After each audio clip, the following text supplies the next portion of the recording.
9-year-old Jerome Washington stood frozen in the doorway of Peaceful Rest Funeral Home in Atlanta, Georgia, his small hand gripping his mother's fingers so tightly his knuckles had turned pale. The room buzzed with hushed conversations and the rustle of black clothing, but all he could focus on was his father's casket at the front of the chapel. "That boy don't even understand what's happening," came a voice from behind him, sharp, dismissive, cutting through the reverent atmosphere like a blade. Jerome turned to see his Uncle Vincent adjusting his expensive suit, speaking loud enough for half the room to hear. "Probably thinks his daddy's just sleeping. What's a kid gonna do now? Especially with that mother of his working at that little diner downtown." The words hit Jerome like a physical blow. Every head in the chapel seemed to turn their way, and suddenly the weight of dozens of eyes made his chest feel tight. His mother, Camille, squeezed his hand and whispered, "Hold your head high, baby. Your father would want you to be strong." But Jerome couldn't understand why Uncle Vincent would say such things, especially today. Why would he talk about Mama's job like it was something shameful? And why did everyone seem to be looking at them differently now? If this story touches your heart, please hit that like button and subscribe for more inspiring tales that remind us that respect and dignity matter more than money or status. The funeral service had been beautiful.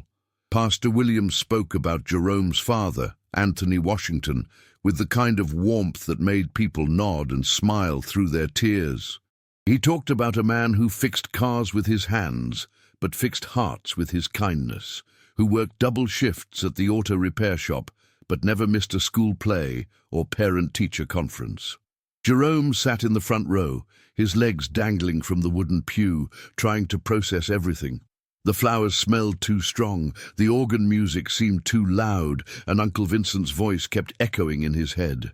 His father had always told him that Mama's job at Rosie's diner was important work, that she fed people and made them smile on their worst days. So why did Uncle Vincent make it sound like something to be ashamed of?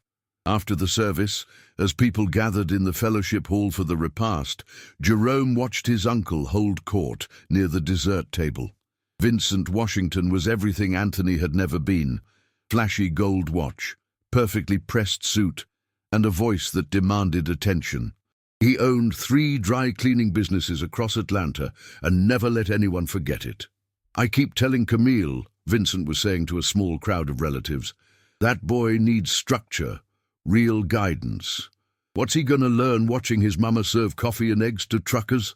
Anthony spoiled him, talking about college and dreams. He shook his head dramatically. "The child needs to understand reality." Jerome's cousin Marcus, who was 16 and worked part-time at one of Uncle Vincent's shops, nodded along eagerly. "Uncle Vincent's right. Jerome's gonna need to learn about real work, not all that fantasy stuff Uncle Anthony used to tell him." From across the room, Jerome caught fragments of other conversations.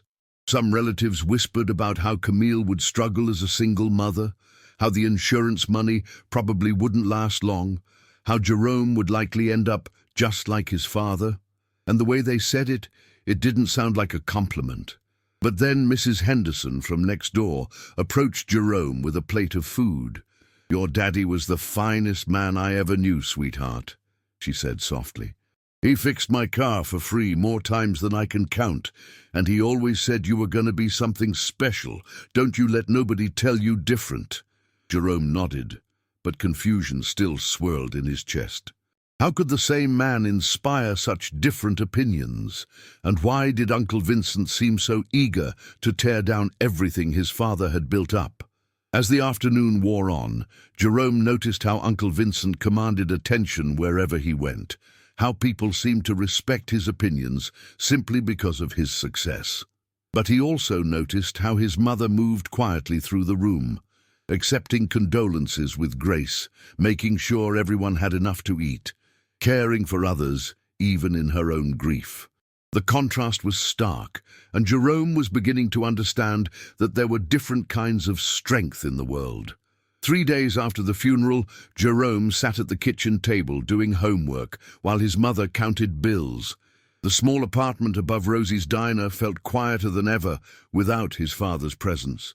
The walls seemed to hold their breath, and even the familiar sounds from the restaurant below felt muted and distant. His mother had returned to work the day after the funeral, not because she wanted to, but because bills didn't stop coming, just because your heart was broken. Jerome had heard her on the phone with Uncle Vincent the night before, her voice strained and tired. "I appreciate the concern, Vincent, but Jerome and I are managing just fine," she had said. But Jerome could hear the uncertainty underneath her words. That afternoon, Uncle Vincent showed up unannounced. He filled their small living room with his presence, his expensive cologne competing with the smell of bacon from downstairs. Jerome looked up from his math homework as his uncle surveyed their modest furniture with obvious disapproval.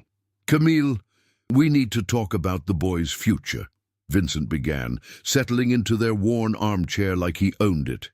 "Anthony's gone now, and somebody needs to make the hard decisions. Jerome needs to understand his circumstances." Jerome's pencil stopped moving across the page.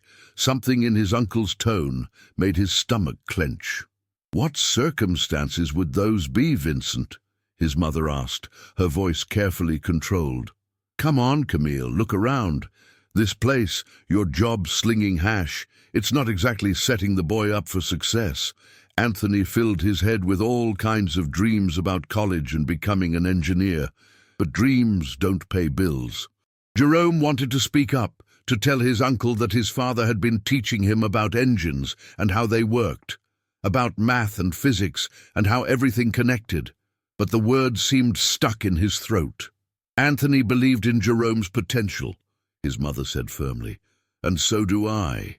Vincent leaned forward, his voice taking on what he probably thought was a compassionate tone. "I'm not saying the boy isn't smart, but he needs realistic expectations. I could give him a job at one of my shops when he's older, teach him about real business, help him understand that hard work and practical thinking matter more than pipe dreams." Jerome felt something crack inside his chest. The way his uncle said pipe dreams made it sound like his father's beliefs, his encouragement, his love. All of it was foolish. "Jerome has homework to do," his mother said, standing up. It was a gentle dismissal, but Vincent didn't take the hint. "That's exactly what I'm talking about, Camille. The boy should be learning life skills, not wasting time on subjects he'll never use. When I was his age, I was already helping my father with the business, learning what it takes to survive in the real world." Jerome gathered his books and headed to his room, but he could still hear their voices through the thin walls. Uncle Vincent's words seemed to follow him. Realistic expectations, pipe dreams, the real world. That night Jerome lay in bed staring at the ceiling, his father's voice echoing in his memory. "You can be anything you want, son. Your mind is your greatest tool, and nobody can take that away from you." But Uncle Vincent's voice was louder now, and it was starting to drown out his father's promises. 2 weeks later, Jerome sat in the leather chairs of Henderson and Associates Law Office on Peachtree Street, his legs still not quite reaching the floor. The office smelled like old books and furniture polish, and the walls were lined with certificates and awards that seemed to gleam in the afternoon sunlight streaming through tall windows. His mother sat beside him, dressed in her best black dress, the same one she'd worn to the funeral. Uncle Vincent had arrived 15 minutes late, making a show of checking his gold watch and muttering about having to leave important business meetings for routine legal matters. Mr. Henderson, their family lawyer, was a kind-faced black man in his 60s who had handled legal work for Jerome's father over the years. He had been Anthony Washington's friend as well as his attorney, and Jerome remembered him coming to their apartment for dinner several times. "Thank you all for coming today," Mr. Henderson began, adjusting his glasses. "As you know, we're here for the formal reading of Anthony Washington's will and testament." Uncle Vincent shifted impatiently in his chair. "Can we expedite this, Henderson? I assume everything goes to Camille and the boy, with maybe some small items to be distributed among family. I've got 3 businesses to run." Jerome noticed how his uncle's voice filled the room. how he seemed to assume control even here. But Mr. Henderson's expression remained professionally neutral. Actually, Vincent, Anthony's will is quite detailed and specific. He spent considerable time ensuring his wishes were clearly documented. The lawyer opened a thick file folder. Anthony Washington was very precise about his intentions for his son's future. Something in Mr. Henderson's tone made Jerome sit up straighter. His mother reached over and took his hand, her palm warm and steady. "The will begins with a personal letter to Jerome," Mr. Henderson continued. "Anthony requested that it be read aloud today." He cleared his throat and began. "My dear son, Jerome, if you're hearing this, it means I'm not there to tell you these things in person anymore. But I need you to know that everything I did, every choice I made, was to give you opportunities I never had. You are brilliant, son. You are capable of achieving anything you set your mind to, and don't let anyone tell you otherwise." Jerome felt tears prick his eyes. His father's words, spoken through Mr. Henderson's voice, seemed to fill the room with warmth. The lawyer continued reading. "I know some people might look at our life and see limitations. They might see your mother's job or our modest home and think that defines your future. But they're wrong, Jerome. Character, intelligence, and determination aren't measured by bank accounts or job titles. They're measured by how you treat people, how hard you work, and how big you dream." Uncle Vincent cleared his throat loudly. But Mr. Henderson continued without pause. "I've worked extra shifts and saved every penny I could because I believe in your potential. You're going to college, Jerome. You're going to become an engineer if that's what you want, or a doctor, or a teacher, or anything else that makes you happy. And nobody, not even family, has the right to make you feel small because of where you came from." The room had grown very quiet. Jerome could hear his own heartbeat and his mother's soft breathing beside him. Uncle Vincent finally spoke up, his voice carrying a note of irritation. "This is all very touching. Anthony always was sentimental, but we need to discuss practical matters. What are the actual assets here?" Mr. Henderson looked directly at Vincent, and Jerome caught something that might have been satisfaction in the lawyer's eyes. "Let's continue with the reading, shall we?" Mr. Henderson turned to a new page in the will, and Jerome noticed his mother squeeze his hand a little tighter. Uncle Vincent was checking his watch again, but there was something different in his posture now, a tension that hadn't been there before. "Regarding the distribution of assets," the lawyer continued, his voice carrying the formal weight of legal proceedings, Anthony Washington was very specific about his intentions. "First, to my beloved wife Camille, I leave our home and all personal possessions, along with my life insurance policy of $50,000, to ensure she and Jerome can maintain stability during this transition." Jerome saw his mother's eyes widen slightly. He hadn't known about any insurance policy.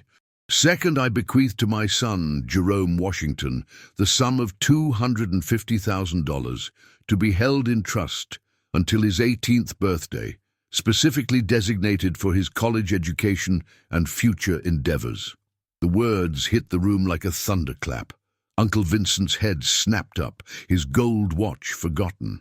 "I'm sorry, what did you say?" Mr. Henderson repeated calmly. $250,000 held in educational trust for Jerome. "That's impossible," Vincent said, standing up abruptly. "Anthony fixed cars for a living. He lived in an apartment above a diner. Where would he get that kind of money?" The lawyer's expression remained professional, but Jerome caught the hint of pride in his voice. "Anthony Washington was one of the most financially disciplined people I've ever known, Vincent. He lived modestly, invested wisely, and saved relentlessly. Every extra shift he worked, every overtime hour, every dollar he didn't spend on himself, it all went towards securing his son's future." Jerome felt the room spinning around him.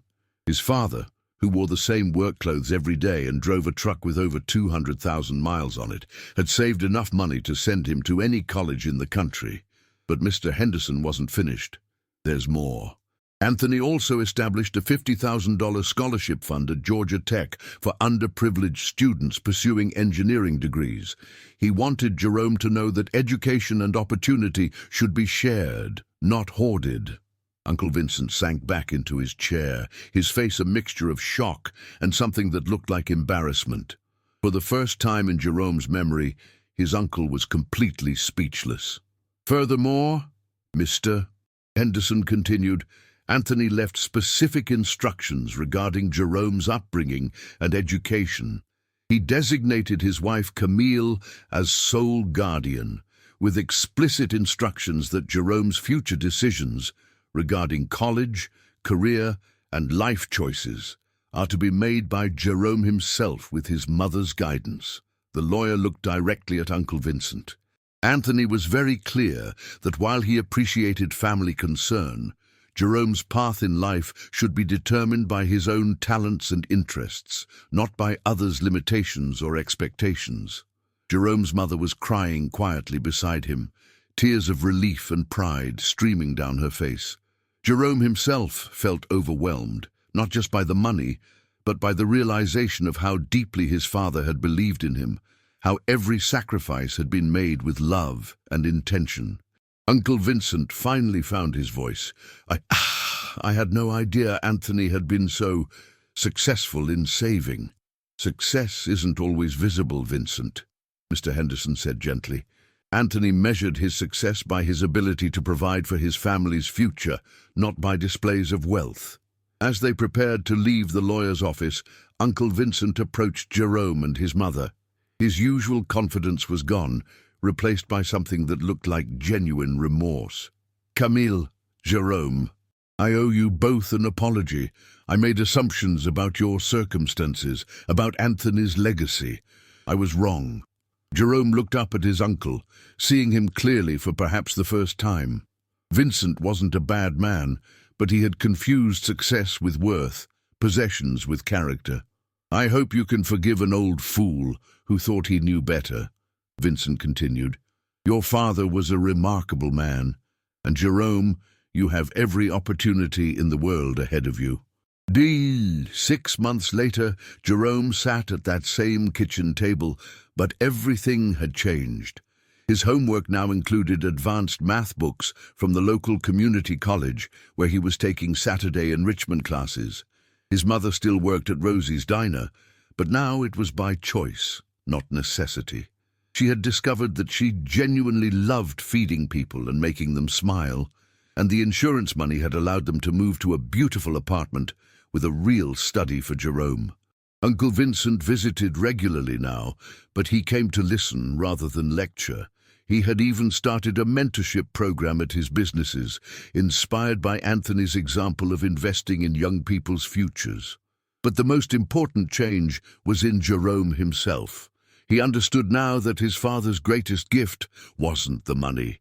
It was the unwavering belief that Jerome could be anything he chose to become. That belief had been transferred to him like a sacred trust, and it was worth more than any inheritance. As Jerome worked on his engineering problems that evening, he could almost hear his father's voice. "Your mind is your greatest tool, son, and nobody can take that away from you." Some gifts, Jerome realized, are passed down not through wills or bank accounts, but through love, faith, and the courage to dream beyond your circumstances. This story reminds us that true wealth isn't measured in dollars, but in the love and belief we invest in others. If this touched your heart, please like this video and subscribe to our channel for more inspiring stories about the power of family, faith, and never giving up on your dreams. Share this with someone who needs to remember that their potential is limitless, no matter where they started.